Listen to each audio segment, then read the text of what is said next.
At long last, this season has rolled over and it's time for another competitive run. Welcome folks, today we're going to be taking a look at how I did in the Vanguard Zero Championship Summer Qualifiers. So there was two of them, and it seems like every season they're trying to limit how many people can participate, because last season the top 200 got a last chance qualifier qualification, whereas this season the top 50 qualified for the finals, and now just in autumn is going to be just the top 30, and they haven't even said anything about the amount of qualifying tournaments yet like we had for these. So it's getting harder, and it's hard to understand why that is the case. Before we get into taking a look at how I did though and analyzing my games, I want to just quickly mention that Salon Vanguard and I did a really cool fight video on his channel using new cards from Premium Collection, so using our favorite clans, my Dimension Please and his Grand Blue. Check that out, it's a really cool fight overall, and honestly it was really fun to do it, so honestly just give it a look, give it some love, give it some likes and all that good stuff. So yeah, make sure to check that out. But now let's get into today's thing. So switching it up for this season, I started off with doing the little kind of vlog style type of thing that I used to do. But what we'll do for today's one is that you're gonna see the little vlog footage right after I stop talking here, and then we're gonna look at my actual matches and analyze them. So I use two different decks, but first, before we look at that, enjoy this little vlog footage. Hello. It is now 5:20. It's been a long time since I've been up this early. I think I slept for a good 2 hours last night or something, I don't know. Jesus Christ, I don't know why. I slept super bad, but yeah. This morning is the Vanguard Zero Championship 2020 Summer. Qualifier number 1. I just got my matching, so I'm gonna get into it, and I'll talk about it a bit more after this, I guess. Because I already started a bit late. Oops. So it looks like I got a round 1 bye, so I'm kind of chilling for now. There's a lot of people that got free wins on round 1, it seems. But if I could talk about it a bit more now, but Vanguard Zero Summer Championship, the qualifier rounds have started, and basically this time they're only doing 2 qualifiers, one this weekend and one next weekend. And for those of you that are new, these things start at 5 a.m. for me. And basically, God, I don't know why. Normally I fall asleep early. I wake up at 4 a.m. For a second just to check myself in, and then I knock out until 5. But today somehow, I don't know, maybe it was because it's blazing hot in my room, or I'm not sure what it was, but I think I slept for 2 hours maximum. It was a train wreck. I'm thinking when this is over I might just go back to sleep, because I don't know, it's just crazy bad. But enough complaining.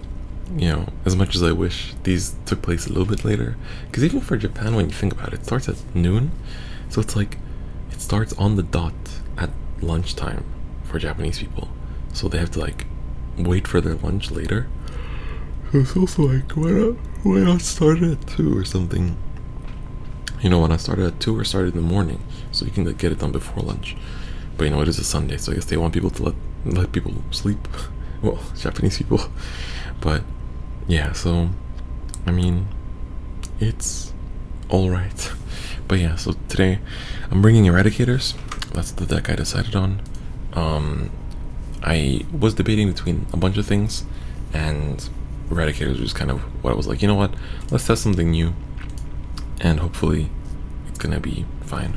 So yeah, I'll keep you guys posted on how it goes round by round. Alright, so I did 2 different decks, and I entered on the first qualifier at the beginning of August with Narukami. This was the second day after the break rights came out, and I decided to run Eradicators because I felt that they were very good, but my build was closer to my day 1 deck build, but it wasn't as close to, it wasn't as good, I would say, as my deck and fight one that I did for Eradicators.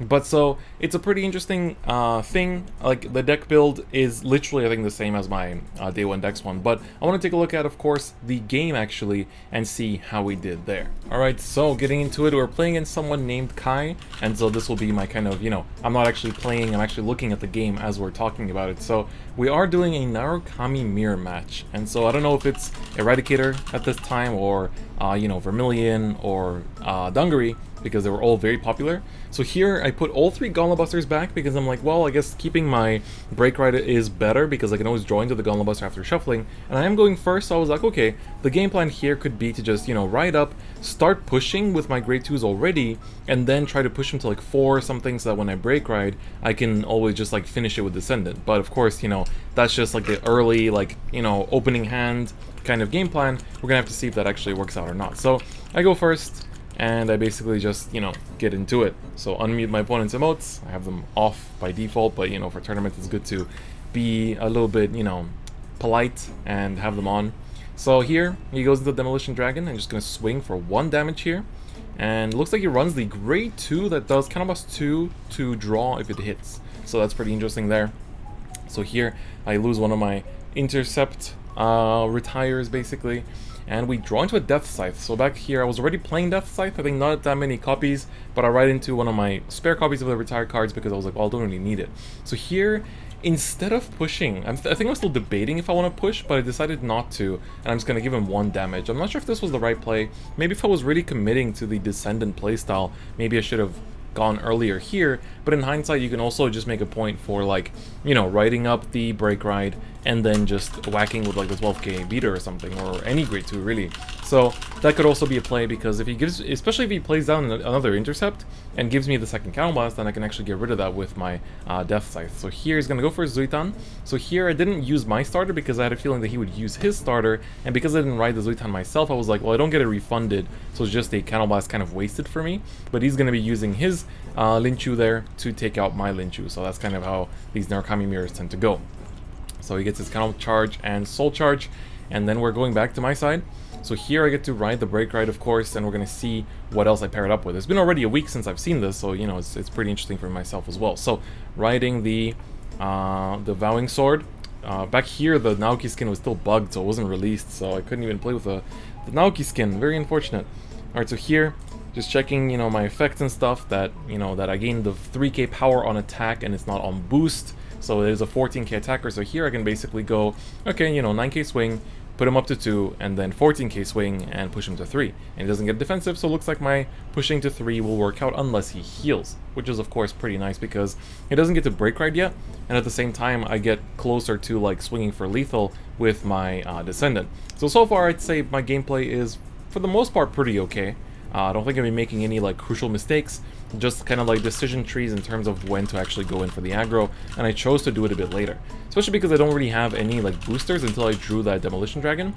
So he's gonna ride his own Break Ride, so the Vowing Sword Dragon, and let's see what else he's gonna call. He's calling the Rising Phoenix. So back then I wasn't running Rising Phoenix at all, but he already calls down 2, and I was like, damn, you know, I think I saw this at this very moment. I was like, oh yeah, with Zuitan that's actually pretty good synergy because you get to soul charge so much that you can actually draw cards very reliably. And he's also running multiples of the grade 2 that draws cards as well, so he really is going for this play of just continuous resource regeneration, whether it's through the on-hit draw effects, through the Rising Phoenixes, etc. So that's pretty good because it not only lets you replenish your field, but also give you enough, you know, fuel for your Descendant too. So let's see if he manages to heal down. He does not. He checks a PG though, going going to the bottom, and my PG gets checked as well. And here I'm just checking that, you know, indeed he did check the PG. I was like, oh, let's just make sure there. All right, so gotta give it a quick check, and we go to 4 already. So him pushing me to 4, I'm like, okay, it's Descendant time, baby. I'm gonna basically Break Ride Descendant. I can set up a columns of like my essentially making a 22k column. Oh no, sorry, not 22. I can make a 12k column and a 16k column so that if he doesn't check a defensive on his first, like the 4th damage, then I will be able to go in with Descendant for the kill. Now, I put in so much like expectations into that game plan that I may have it kind of backfired me at the same time because I didn't really have any other ways to like combat the situation, let's say. So you'll see what I mean here. So basically, you know, I commit to this game plan. I'm like, okay, cool. I'm gonna swing with my 12k. If he doesn't hit defensive, my rear there will be swinging, and bop, he checks a draw. So I'm like, everything gone south. I was like, not there. I was like, I wouldn't have minded it if it was any other timing, but there, you know. So I was like, god damn it, why there? So I heal down. So I'm like, okay, I might be able to survive. I might be able to survive. I need a PG if I can. No draw triggers, no PGs in hand. Only one PG seen so far the entire game as well. And then my rear doesn't hit here, so I'm not even going to be able to pressure for the lethal. And so here, my opponent, I'm kind of praying. I'm like, please don't have Gauntlet Buster. Please just go for the Descendant as well, or like Break Ride over Break Ride. Please just don't have Gauntlet Buster because I'm dead. And he has it. So then I'm like, oh man. Like, not having PG here is very lethal because he can take out all my... Like, he can literally just pop my intercept there with the Break Ride skill, and then just, you know, probably has some... Oh, he's even using the back row retire with Gauntlet Buster. So that way I only have one intercept left, but now he can just take out my intercept with an attacker. Or in hindsight, he could have used that thing's skill to take out my other intercept and just gone face, but maybe he doesn't have any more boosters, so he wanted to just, like, you know, save himself on that front. So here, he's going to be swinging, goes in with the rear first, so that my chances of healing are criminally low. And then here, going in for the 3 damage, and heals down to 4 as well on top of that. So I was like, wow, I already was like, okay, you know, this was, you know, I woke up at 5 just for this, and I was like, okay, well, I guess I'm gonna die to the Gauntlet Buster. So, in theory, looking back at this game, I'm like, I didn't really go wrong in too many places, but it certainly did feel like things went wrong. So, that was the first game, and that was my performance with my first Narukami, and as this is single elimination, I unfortunately lost right there. But unfortunately, you know, that is how the cookie crumbles there, but it was still a pretty good game, and, you know, I learned things about my deck building at least, even if it wasn't, you know, in terms of... Like, you know, I didn't learn anything in terms of, like, my gameplay per se, because I didn't think I made too many mistakes anywhere, but rather, I learned that I can change up my deck build with those Rising Phoenixes, so I was like, okay, for future Narukami builds, that will be a learning point, but, of course, in the moment, I was very salty. But let's move on to Game 2. Alright, so, getting into this second game slowly. I had to do some troubleshooting on the side. We're going to be switching it up. So this was a week later, and this was after I had been, you know, told of the amazingness that is, you know, Ethics Buster plus Blouse. And I'm going to do a deck and fight for this, of course, in a few days, actually. So here I'm going to ride the Energy Charger. So that's the Soul Buster to draw a card, the Rising Phoenix clone, basically. And so here, we have the Blau Grade 2 in hand, but I'm going to heavily depend on what my starter will find me. So the reason why we run this starter in Ethics Blau is that you have 2 grade 3s that you must ride, and in like specific order, and you always have to ride the Ethics Buster first because your entire, like the deck's whole potential relies on break riding Ethics break riding 2 Blau from Ethics. So that's why you gotta find it specifically, otherwise you have to fall back on that Illuminal Dragon that you see in my hand as your only other saving grace. So we're playing against Azel. Azel is a pretty potent deck, it's still considered one of the best on the JP server, you know, and it's, even if it's not necessarily like the best, it's surely very popular, as you can see here. So he's gonna go in, heals down to 0 as well. So this was like where, because I was already in a pretty foul mood, so I was like, oh my god, healing down to 0 while I'm at 2, I was like, okay, great start. So I was like hoping for Kirara in hand, but instead she hit my damage zone. So I was like, oh my god, really? So here we go through the motions, and then it's finally my turn. Don't draw into a Kirara, but at least I have the Blau Grade 2 to ride here. And so now I basically have to pray that this Grade 3 Searcher will find me the Ethics Buster. So we're gonna look at the top 5. No Ethics Buster in sight. So only Blau. So I was like, okay, I guess this game I'm going to be playing regular Blouse, but regardless, I need to start dealing damage or Blau won't do anything. So I was like, alright, gotta swing with this. We heal down to 1, so I was like, okay, you know, equal exchange, you heal, I heal. And then I was like, okay, I'll just give the power to the Vanguard. It was going to hit anyway because Blaster Dark Spirit retires itself after being attacked by anything. So unfortunately, you know, don't get a counter charge per se, but we get it from the heal, so it doesn't really matter. He gets a PG down, so then I'm like, okay, maybe it's not all over, because I was like, at least I can do something with it. And so here, we're gonna see how I move, because I can't remember exactly if I rode the Blau directly and just kind of tried to push, or if I decided to try to like just sit on the Luminal and use that as a pressure point. So he rides the Blioberus, who is the break ride that Superior calls 2 after you ride him and counterblast 1. So I was like, okay. And he's also going pretty hard here. 1 card left in hand, so I was like, okay. My man is ready to just push here, so he's not really messing around. So he's going to be attacking here into my rear, then attacking probably with a Vanguard to try and still heal there. But no, he attacks with rear first, so I was like, okay. That potentially tells me he plays stand, so I was like, that's kind of scary. So I was like, okay, he's gonna swing with a 19, so it hits over magic numbers, and I was like, please don't actually rip a stand. And then I see he actually was playing stands and ripped it at the perfect timing. So I was like, okay, if I check a defensive here, I actually don't get hit Oh no, even if I check a defensive, I still get hit by this because it's 24, so it's perfect numbers. So I get pushed to 4 damage while he's on 1. So I was like, how am I gonna get back from this? I get 2 energy, two toolkit boys in the damage zone as well, out of my 4, and I was like, this is not going well at all. So I was like, you know, forget going okay, this is going terribly, you know. So I was like, I can either ride the Blau and just try to push, or I can ride the Luminal and kind of like use the golden anglet and maybe like call a PG behind it to like restand an entire column. But I decided with the Blau. In hindsight, I think this might have been just my tilt speaking, and I should have probably ridden the Illuminal, because then at least, like I said, it's still called a PG here for the Blau push, but in all honesty, I could have pushed more without sacrificing as much with the Illuminal, because I would have been able to, you know, swing, you know, keep the Blau grade 2 in the front row, not doing anything, and then see I check a draw trigger as well, so I could have stacked that on the Blau or something to take out a rear, and then I would have already attacked with a golden anglet with a PG in the back, so that way I basically would have then, after attacking with a Luminal, restood an entire column that is able to hit for 19. So that would have been actually pretty nice in addition to that. So I feel like that probably would have been a better play. But here instead I chose to just go full Blau, and I was like, okay, like I can't hit anymore after this. I only like got 1 trigger there so that I couldn't push too much, and I was like, let's not give him limit break so he doesn't at least like spiral out of control with his break ride. So I was like, okay, he's got 2 cards in hand, he can't really replenish his field too well, so I was like, let's just stop there, you know. So I was like, I have 2 PGs in hand, so this turn I should still be safe, you know, normally. But you know, we're going to continue and see how things roll from there on. Again, he's doing the exact same thing, attacking with that rear first unboosted, I get no defensives, and then he's going to attack with a Vanguard. I'm like, okay, my 1 PG will protect me, and that's going to be the end of his turn. Nope, he checks another stand. So I was like, okay, I think, like at this point, I was ready to just like put down my phone and just like, you know, it's really rude, but I was ready to just forfeit and quit and just be like, alright, GG, I'm going back to sleep. Because I actually did. After this ended, I went back to sleep because I was just getting so salty because I put in a lot of time testing this deck, and then, you know, for this brick to happen, which of course can happen, it's a, you know, it's a high rolly combo deck, but, you know, I was really disappointed in everything right now. So I was like, damn.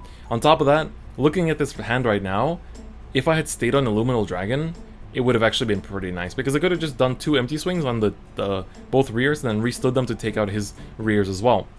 So that if he's holding that 1 grade 3 in hand, which I'm assuming he is because of the break ride, you know, I would have still been fine. But here, you know, we're gonna hit. I'm gonna bet everything on this Blau. I was like, okay, let's hit here, and then if he doesn't hit a trigger, I'm gonna restand and bet it all on this 1 attack. And I was like, oh my god, he got another defensive. And I was like, you know what? Let's use the Blau anyway, at least take out the rear.